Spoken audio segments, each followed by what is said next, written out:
emirambo tegivanga mu nnyumba zaabwe, emirambo tegivanga mu nnyumba zaabwe, emirambo tegivanga mu nnyumba zaabwe. Bayigganye Mukama, bayigganye abali mu Uganda n'abali ebweru, bayigganye kabaka w'abakabaka. Entiisa yetandika okubakutula, entiisa y'Omukama etandika okubakutula, entiisa y'Omukama etandika okubakutula. Zaburi ya 35 n'eya 19 taata zibeggundeko nnamba, zibeggundeko nnamba Mukama, zibeggundeko nnamba. Yolesa obusungu bwo, tosirika Mukama, yolesa obusungu bwo. Bano si baakulokoka, bano balabe bo. Waliwo omuntu agenda okufa. Naawe okyogera n'omulala yakiŋŋambye. Waliwo omuntu agenda okufa. Omulimu gumulemye. Omulimu gumuzitoyeeko. Ate asabye Mukama yennyini amugambye n'amazima nti bano bo tebagenda kulokoka. Ate nga naawe by'oli mu kukola si bikola bya kirokole. Oli agamba nti bano yagambye, yakoze disclaimer n'agamba bano Mukama tubazudde tebagenda kulokoka. Okitegedde? Ate nga ye omulimu gwamuleeta si kulokola, ogwe gwakubuulira ki? Njiri. Abantu Katonda ye n'alokola. Ontegedde? Kati Katonda amaze omukubamu ebituli, tosobola kuba mu Katonda bituli n'akwesonyiwa. Tulede kuwambalirira. Kyova batandise okulowooza nti Katonda alina obeditingira abantu abajja mu kyaki zaabwe. Kuba gwe wajja kubuulira njiri eri abantu bonna abalokole n'abatali balokole. Kati gwe tosobola kubanga wajja kubuulira abalokole n'abatali balokole. Ate n'olinda n'ozuulayo abatajja kulokoka, n'okizuula nti bano tebajja, bo tumaze okukizuula tebagenda kulokoka. Mukama batwale bafe bufi nga tebalokose. Kale ani abayamuga nti ensi yakwamba omulimu gumulemye. Kabonero akalaga nti omulimu gumulemye. Bano balabe bo. It is a clear sign that you are trying to help God. Are you a vice president of God? Katonda tabeera na vice. Are you the vice president nti kati owa magezi? Katonda tebamuwa magezi. Talina ba advisors. Talinga president ba special advisors oba baki senior, junior, what? No. Ye talinga president nti no nina ba advisors. No. God does not have advisors. Mwavuda kwa kye njagaliza omwagaza atana buli kimwe ki mpa sente gwe muko wawa go tunulira obutunuliza gwe amanyi nabo kimwe kyolo okumugira okumubeera kataliwo gwa musangawo bagambye abakyala bagamba balina ekimala olina okuwongereza buli kaseera. Ekyo kiri nno naye kati nza akuba essimu airtime wange aluwa soka okube ebintu gena biraba gwe towagaliza manyoko mpola tokisussa. Anyway, weekend abantu abadde boogera ku Pastor Bujingo basiibye basuula bali mu bweraleekerevu bw'amaanyi. Omusajja yasimbula essaala jjozaawo. Essaala ya Kamulali. Essaala ya Kamulali. Twakoma kulaba dduwa ya Kamulali. Essaala ya Kamulali yalabiseeko. Wagiwulidde essaala? Nagiwulidde. Naye mulimu ebigambo bwasinze okunkolera. Waliwo ke yagambye nti emirambo tegigwa mu nnyumba zaabwe. N'agamba banno kati akasinzidde ddala okunjjako okuntabula, yagambye banno tukizudde tebagenda kulokoka Mukama. Bano balabe bo. Era nagiwulidde. Ndabadde Katofe. Ekyo kyali kinzise. Omanyi eyo ssalo gyaba nasoose nengiwulirako nengivaako. Nenjama nengiwulira nengivaako. Kati buli bagenze bagyogerako. Nenjiwa obudde enjiwulire. Naye kati wawe nagambye kanjiwulire yonna.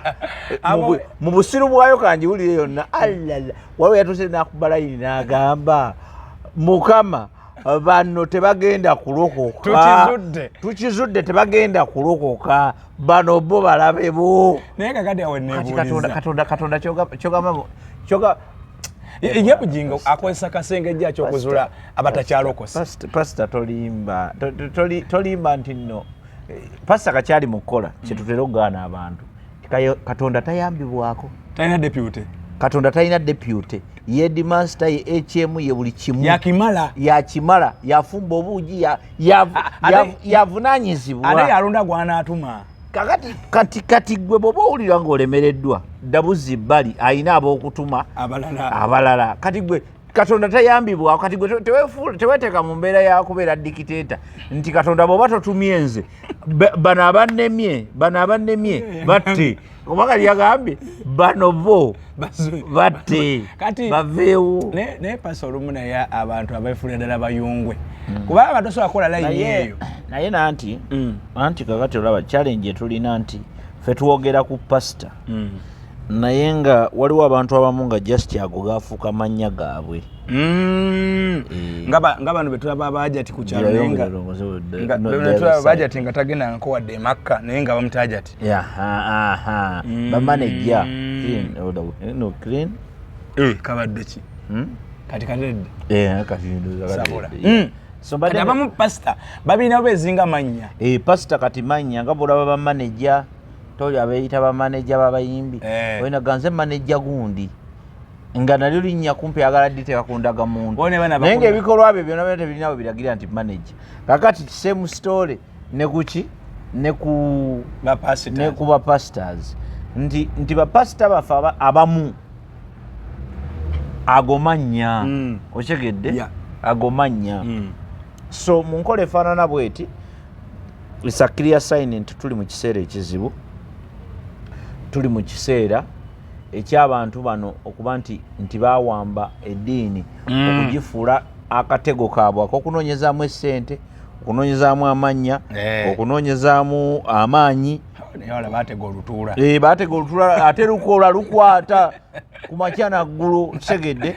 kati waliwo abamu ng'abalala nti yes nga kale afuna sente naye ng'alina kyagatta ku community naye mulimu abamu nga bongera kwonoona ggwanga mulimu abagatta kati nterolaba pasita boonoonyi ggwanga boonoonyi ggwanga ebikolwa byo byonna tagatta ku community ebikolwa byo byonna community agijjamu tagigattako ayongera kwonoona bantu kukakkanya bantu akakkanyiza institution y'obufumbo olwaleero omuntu yatyanga okuyimirira n'agamba nti ono mukazi wange natwagatibwa nina n'empeta naye kati essaawa eno omuntu agamba because olaba ewa Pasaka Kayanja buli mwaka bakola embaga ez'ekikungu okuyamba okutukuza abantu obufumbo kati ate gwe obufumbo ewuwo bwongera kukola ki kwonooneka kubanga naawe wennyini obubwo bwakola ki bwazitowa so really I don't know if this camera will not be seeing those kids. Yes. So, but the whole idea is tukkiriziganye tugaane waliwo obuzibu kati tulina obuzibu obunene obuzibu buviira ddala ku bantu abaganye okukola obuvunaanyizibwa bwabwe n'embalirira kubanga buli muntu alina obuvunaanyizibwa buli muntu alina embalirira gy'alina okuwa kati abamu tebalirwedde kuwa mbalirira kyova olaba batandise okulowooza nti Katonda alina obbeeditingira abantu abajja mu kyaki zaabwe kuba gwe wajja kubuulira njiri eri abantu bonna abalokole n'abatali balokole kati gwe tosobola kubanga wajja kubuulira abalokole n'abatali balokole ate n'olinda n'ozuulayo abatajja kulokoka n'okizuula nti bano tebajja bo tumaze okukizuula tebagenda kulokoka Mukama batwale bafe bufi nga tebalokose kale ani abayamuga nti ensi yakwamba omulimu gumulemye kabonero akalaga nti omulimu gumulemye omanyi omuntu bwakuwa waliwo omusajja omu bamunyumiza yagenda nagigende mu maka g'omugagga ng'omugagga alina omuti gwe nga olujja lwe lulungi lulemu emiti gye kati omuti guli nga gusuula ebisaaniiko aba yakayerawo bw'ati ne bigwa yakayerawo bw'ati ne bigwa yakayerawo ne bigwa aka kyeyakola omukozi n'agenda wa mukama we n'agamba naye omanyi bosi wange nti ye omuti guno gusuula ebisaaniiko ate tegupowa gwolabaawo n'akeerawo naye raba nze mbadde n'ekirowoozo nti kirowoozo ki ekirowoozo kyennina omuti guno tuguteme olujja lufajja faanana bulungi nnyo nga tetukyatutumbuwa naye nga te omulimu ogwamuleetaawo kwera kulongoosa lujja kubeera nga abantu wanyirira anga omugagga gama olaba ekyo kyekinaakola okyegedde ngabuuza ati olaba ekyo kyekinaakola nti nze ndaba ekyo kyekijja okukola mugagga nga mugagga agamba nti kale kampita abamasiini nga bajja nga bagutema bulungi nnyo nga guvaawo nga basigulawo enkonge nga bakireza nga bateekawo bupevers kaakati ng'agenda okulaba omugagga ng'ajja ng'amuleetera ssente ng'amugamba nti mugagga mwezi gwa tegunnaggwako nti aa kankusatule eddala na guno gwennyini gwe tukola ki gwe tulimu goddeyo mu kyalo kubanga ekirungi kya byonna omulimu gw'obadde okola tegukyakola ki tegukyaliwo tokyalina kikusumbuwa tokyalina kikutawaanya kakati tukusiibudde omugagga ng'agenda abuuza bannange ng'omusajja agamba nti nedda mugagga nze nja sigala nga namugamba ti nedda kati ogenda kukola ki kale mu kino otegeeza ki waliwo omuntu agenda okufa naawe okyogera n'omulala yakiŋŋambye waliwo omuntu agenda okufa omulimu gumulemye omulimu gumuzitoyeeko ate asabye mukama yennyini amugambye n'amazima nti bano bo tebagenda kulokoka ate nga naawe ebyoli mukukola si bikola bya kirokole oli agambye nti bano yagambye yakoze disclaimer n'agamba bano mukama tubazudde tebagenda kulokoka okitegedde ate nga ye omulimu gwamuleeta si kulokola ogwe gwakubuulira ki njiri abantu katonda ye n'alokola ontegedde kati katonda amaze omukubamu ebituli tosobola kuba mu katonda bituli n'akwesonyiwa ng'omuntu kikyowulira bw'olaba omusumba ekisooka okimenyewo ekiriwa bw'olaba omusajja amidde ku kituuti mu linnya ly'obusumba n'agamba n'aleeta essaala ng'egamba nti baffe ennyumba zaabwe zibeeremu emirambo naye ng'ate omulimu ogwe gwa kuwonya bantu gwakujja mirambo nkubuulidde olugero lw'omusajja eyajja okulongoosa oluggya bwe yajja okulongoosa oluggya kyeyakola n'agamba bosi womuti tugole ki tuguteme ontegedde yoyo nga ne gwe yajja gwaweereza tugambe bakale gwaweereza oba yesu oba gwaweereza nga n'ebyawandiiko bimulaga ng'alina bye yazuukiza kaakati yo n'agamba bw'ati nkugambye ono mukozi ontegedde ono omukozi alemereddwa omulimu gwe omanyi abazungu bagamba bad workman ekiddako blames his tools kakati pastor yalemereddwa omulimu gwe kakati abuleminga church abuleminga katonda abuleminga social media abuleminga ki gwe social media bwoba ogamba yekukuba gwe tolinaako kyano naawe bakube agirina okyegedde nebyalina okukola abimanyi yes koza abantu ekibata bwongamba muno nkukubira ku social media genda ku social media naawe onkube oba kale gwe tonkuba gwe defending ate nga amanyikiddwa mu bapastors abakubi kakati gwe wajja ku social media byewasangayo bye bino ffe ku social media tukubuuza buli kibuuzo you either have the answer or you do not have omukazi wamugoba lwaki ffe totugamba Pentagon wagizimba don't you assume that we understand you. We do not. That's why we are asking questions all the time.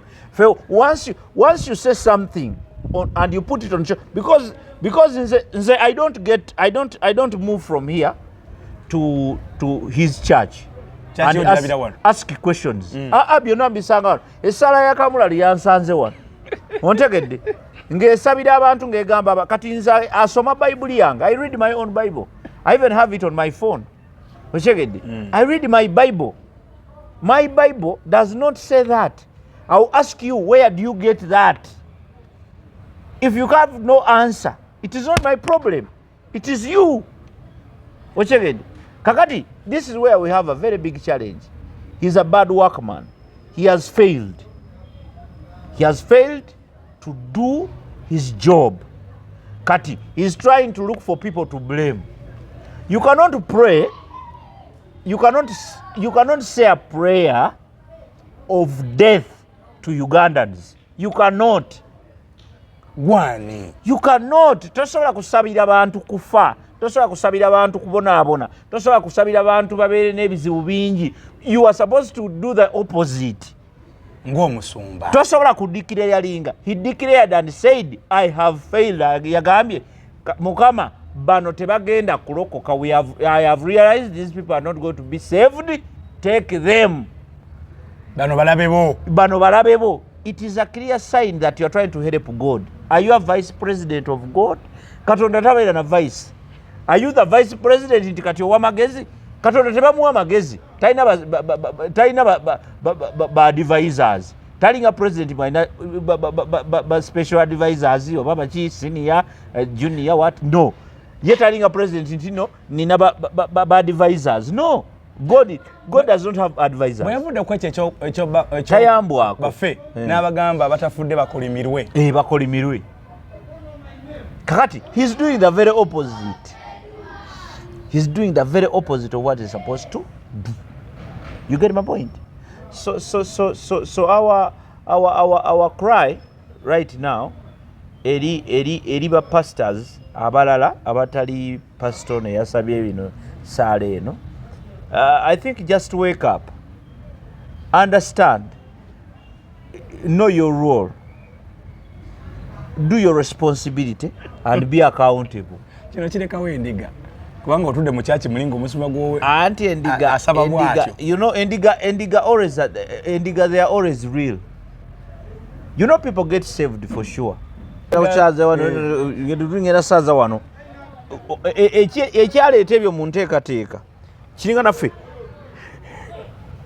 mubeera awo nti omu bw'alaba ono awaba amuzza ebbali n'amugamba nti Reverend Gundi ogenze nedda eyo si yenkola nozalabye bino ebibiina episcopal conference ebibayambako kakati ffe bano beesanga nga they are kings in their churches nga bakabaka mu church zaabwe era nga tebalina kye bayinza kukola nga taliiwo wakiri church eggalawo okitegeera kakati eyo problem ate it's not about Gundi naye enteekateeka y'eddiini yetandiso yenyononefu yeyina okutereera okitegeedde era church ezimu ezirina abapastors abangi ezo ez'abalokole ezirina abapastors abangi tezirina bizibu bino weesanga nti pasta Gundi abuulira tebalina one soda one army ebyo one soda one army tebiriiyo one soda one army twakiraba ewoyo mulaye weyagamba nti bamukubya amasasi ne weyalingaga nti akyatonya tiyaskipinga mwada nonaku n'olwo kakati ebyo byonna biraga nti tulina obunafu nga society. Nze bunaku ngamba abantu nti ye it's okay kale badde nkugamba nti nze bunaku ngamba abantu ekintu kya ngamba abantu ekintu kyaki ekintu ky'okuba nti tetusobola kwegamba. This is what I usually tell people nti our problem as a country yes waliwo ebirala byonna bye twogerako naye our problem as a country is a social problem. Ochegedde waliwo yajja gamba it's a political problem, twetaaga Museveni kugenda, twetaaga Gundi, waliwo ajja gamba it is a financial problem kubanga abantu tebalina ssente, waliwo ajja gamba nti it is because of any, but nkugambye all those problems are there, but our biggest problem is a social problem. Kubanga eno mu society eno waffe eno wansi mu family wa yeva ba pastor, yeva abakulembeze, yeva ba MP, yeva abanankani abaki abantu bonna gye bava mu society. Aba basirikale baana b'abantu, bwolaba omusirikale akuba omuntu n'abanga akuba ente ayina naye maama we ne taata we okyegekereza kukulaga. So that bw'otandika otutunuulira ebintu mu nkola efaanana bwetyo you get to understand you get to understand nti ekizibu kyaffe kisinga ku bizibu byetukola ki byetulowooza oba byetulaba otegedde ebizibu byaffe ebimu biri yes waliwo ebiri political naye ekizibu ekisinga okuba ekinene nnyo kiri social. We have a social problem. Abantu enkula gye bakulamu, abantu empisa zaabwe, abantu bwe beeyisa. Kati omuntu agenda okutuuka mu parliament olwedde aba mubbi. Oli agenda okuwoza minisita yabbye naye nga minisita yagenda okufuuka minisita ng'olwedde mubbi. Just kati opportunity gyafunye nti kati agenda kubba ebintu ebineneko. Luli abadde abba bintu bitonotono. Kati agenda kufuna ebintu ebineneko byagenda okubba. So mu nkola efaanana bwe tutukkiriziganye nti n'amakyaki gatuvuddemu. Omuntu gyandidukidde n'ebizibu byena biki. Gavumenti yo ye yatusooka otuvaamu kuba yo gavumenti yagaana okuregulatinga churches. Buli omu akola bibye. Waliwo kyaki ennungi ennyo, waliwo kyaki embi ennyo. Ate nezino ezaffe traditional churches nazo zitandise okwonooneka. Otegedde nazo zitandise okwonooneka, nazo zitandise okuyingiramu abantu abalowooza opposite to the principles of life. Essaala omusumba gy'asabye, essaala kika ekyo Katonda aziwulira? Tasobola kuziwulira because Katonda bwe yali agenda mu Matayo yatubuulira in Matthew he taught us how to pray.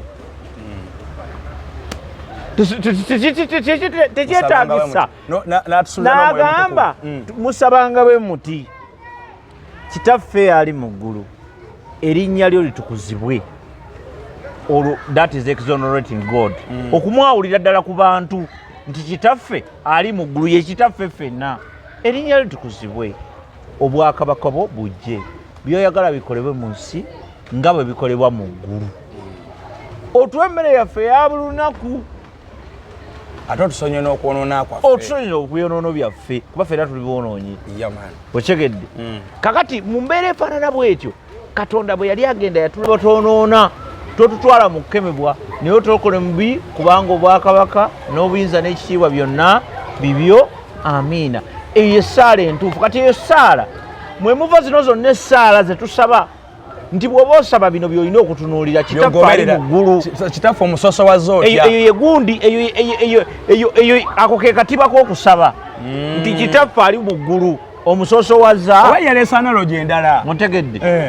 Anti kakati awatandika eddiini ndala tasaba Katonda afuge Katonda omulala nti yasobola n'okutta Katonda owuwe akolimira okusinziira ku gundi gye tulina ku Katonda gwe tumanyi.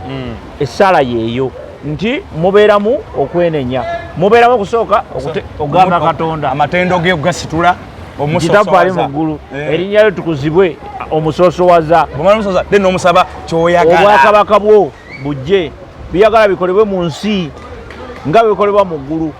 Otuwa emmere yaffe eyaleero omusabe olwo bye weetaaga.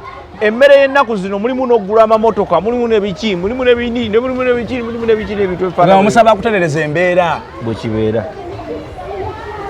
Omusumba yabadde yeekyayo ekyokutuuka okusaba essaala kika ekyo. Omanyi obulamu butuuka ne buzitowa. Naturally obulamu bukola ki? Butuuka ne buzitowa. Kati waliwo obuzito mu bulamu. Ontegedde? Omanyi buli lw'olimba omulundi ogusooka oba olina okulimba ogwokubiri n'ogwokusatu paka gugw'ekikumi. Okyegedde? Nakugambye nti social media erina ebizibu. Ekizibu kyesinga okuba nakyo social media tebagirimba. Ekyo kye kimu ku bizibu byayo. Bw'oba oli mulimba osobola ogenda n'olimba munno wonna woba omulimbidde nga muli babiri naye kasobola kiteeka ku social media tebalimbirako. Ate bw'okyerera social media oba ogasseeko n'abalooya abalala. Omuntu yenna buli jjukira social media is like this. When you post something it comes to me directly, then I have to react. Kyova teri social media olinayo social media app gy'omanyi etaliiko comment section. Then if you don't want comments, get off social media. simply get off social media, gobeere independent. So omusumba yalimba no one can come to you nga toli ku social media. No, I cannot come to you because nze nkuddiramu wano, ombuuliza wano nkuddiramu wano. Nze saalayo njiwakanya. Kati ye bw'aba awakanya eno gye nsabye waddemberayo commenting nga nze saalayo njiwakanya. Gy'osabye tetugiwulirangako. Teriyo. Terina bwe yawandiikibwa. It is new. It is a new. Is it a new church? Are you bringing in a new covenant? Are you bringing in a new covenant? Tulina endagaano endala gye tutandika naawe. Do you serve a different God? Musumba alabika okuba nga asusiza bulimba bituuse ne bimugwa kati atanyizeewo bunyiizi. Kakati Abaganda balina enjogera egamba nti waliwo kye bayita njogera etera okugamba. Olina Bayibuli okusomyo? Enjirina. Tulina gundi tulina enjogera egamba mu gundi mu Buganda wano. Nabagamba gundi oyo ensonyi yazifudde obusungu. Fakyo okujja avaayo ayogera ekituufu n'anyiga bunyiizi ng'abantu bamugezako mu lizo. Ebyo nno bitera okujja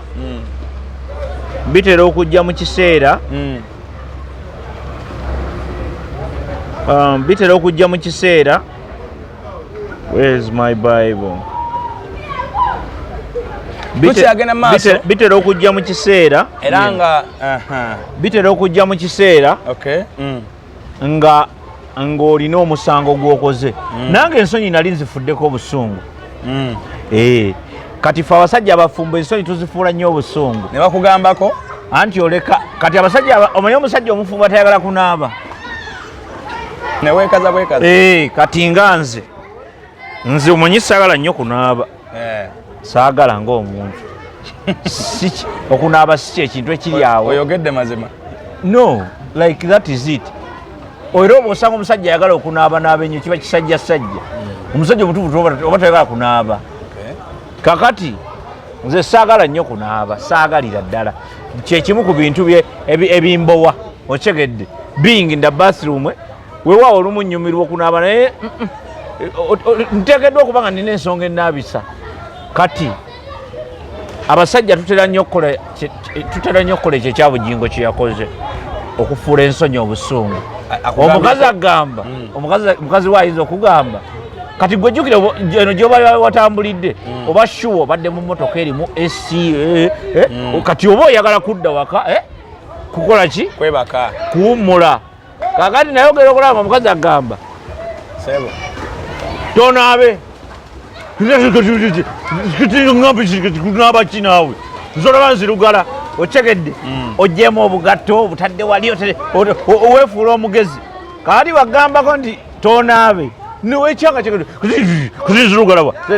Kakati kyabagambye kyekiba ekituufu nti dadi genda onaabe. So musumba kye bamugambye kye ekyokuzimba Pentagon gyabadde nga n'ebirala bingi byotasobola kumanya.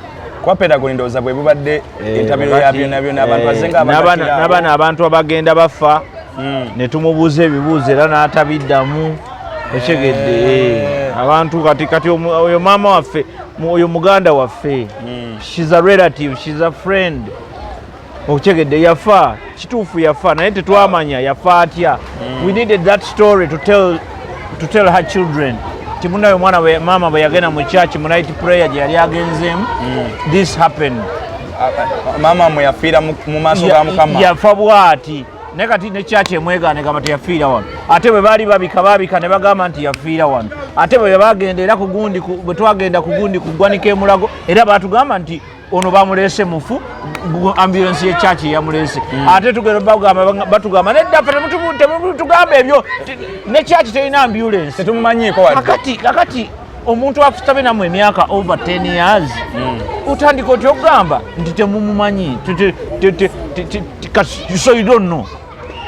So mu mbeera eno omusumba ebibuuzo baleka bimususseeko bambi. Ebibuuzo bisusse obungi ate kati mu kusukka obungi talirwedde kubinnyonnyola. Kati olwokuba talirwedde kubinnyonnyola ate balooya alirwedde ayagala kuwulira amuwaana afa kuba n'ababuuza mmwe mwabali mu kubuuza ayaga kuwulira nti gundi yafudde kyovula yagambye mukama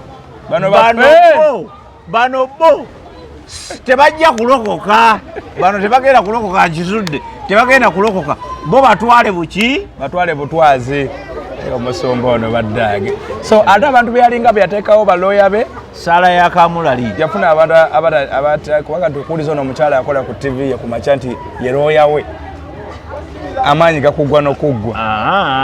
I wouldn't want to go there. Anchengezako okulaga nti ya centering ekintu nti yakivuga abalinga abayisobola okwogerako n'abantu beebo bafaana bwe batyo. Era nakyo saagala kitwalyamu eyo ango kubanga buli muntu alina omutwe gwe ate buli muntu ali accountable for him and or herself. That's it. Era this is why we are not even arguing about his prayer. We are simply saying that we are denying that prayer. As a mass, as a community, we are saying no. That is not how to pray because he's a pastor. A child will hear that prayer again. That's Judge Sabide Mama way. Esala. Hey. If you don't know, those people are trusted. Abaana n'abantu omuntu ajagenda agenga pastor yagisaba twali tujuliddeko twali tusimpya so kati kyamagezi nnyo oba n'omuntu yenna alina gwakoye n'agimusabira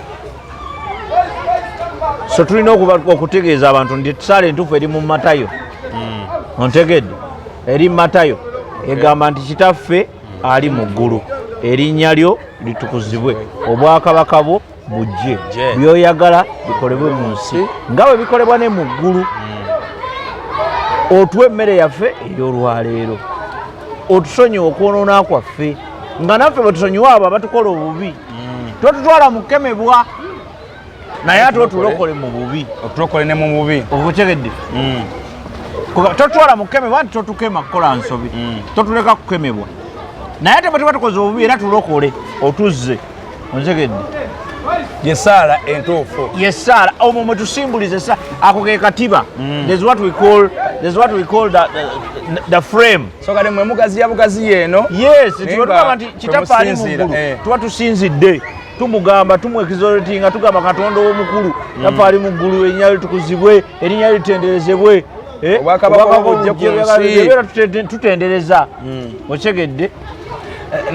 Bwe tutuuka ne tugamba nti nno tuwe emmere yaffe ey'olwaleero tusaba byonna mwe tusabira emmotoka mwe tusabira ki mwe tusabira pulezidenti mwe tusabira abantu baffe mwe tusabira kyokyegeera kyengeza kugamba kubanga essaala ezo mwe muli okusabira n'abakulembeze baffe ng'okimanyi nti mulimu gwe okusabira pulezidenti Museveni kuba mukulembeze naye zino kyaki tezisabira abakulembeze baffe. They don't. Kakati yasabira yonna essaala empanvu ng'asabira abantu ba Museveni kufa. Tuli ba Museveni awe nyini gattako ne kino we yagambye tuli bantu ba Museveni kati ate asabira abantu ba Museveni kufa. Fo asabira President Museveni. Ate asabira abantu ba President Museveni kufa. Abantu President Museveni kufa. Awe nyini yagambye nti Museveni amwadde obukuumira n'agamba abantu bamulonde nnyo singa tebamulonda mbu bayinza okumutta musanya kiddako.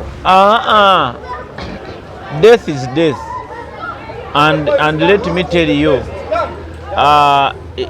tebali agenda kumutta yesabire Katonda we mulamu okyegedde okulekala kuba nti yo Katonda ye gwalina oyo gwagamba okutta nga kozi yamwefuulidde ono gwabadde alagira ate abalala kozi ngaoyo yamwefuulidde naye Katonda omulamu ye akuuma teri agenda kumutta teri atamwagala mbw agenda kumutta no. Okay. Hey, and first and second, the security is there for all of us. Munontegedde.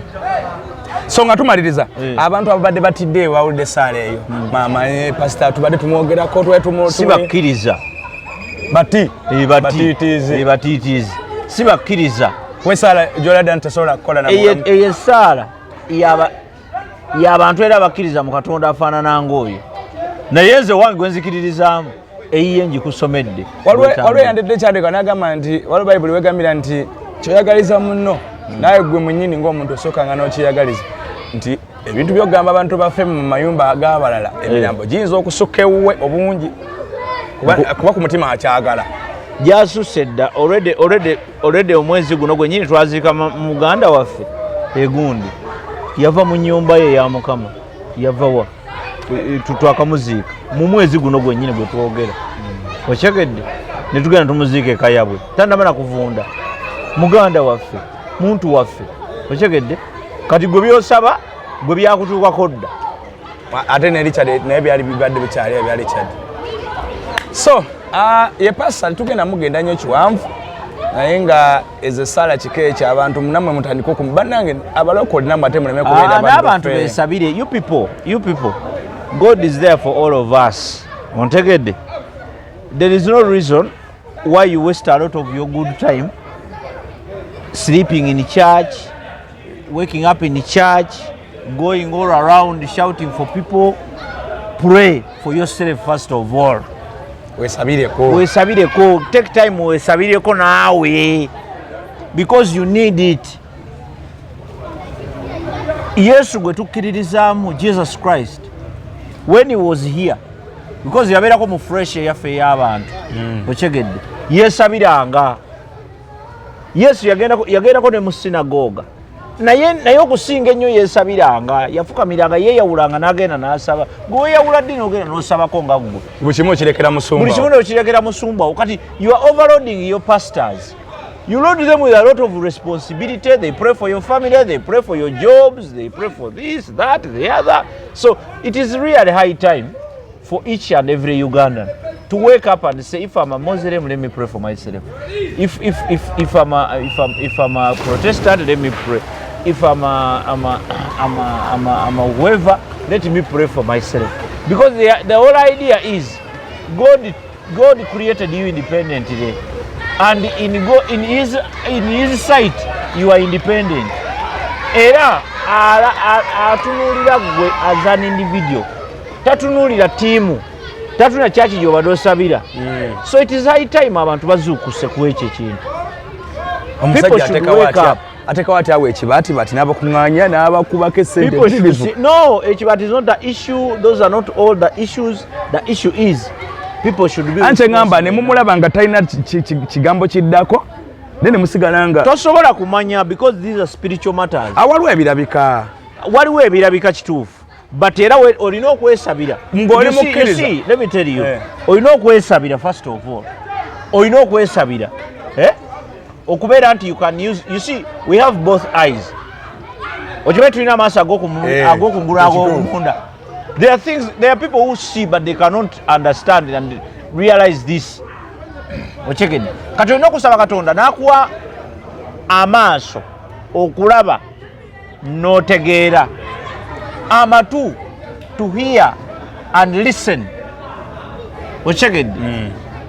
Kwegamba, the idea of life is way beyond what we see. So clearly, that was a wrong prayer to me. And no one should get scared of the prayer.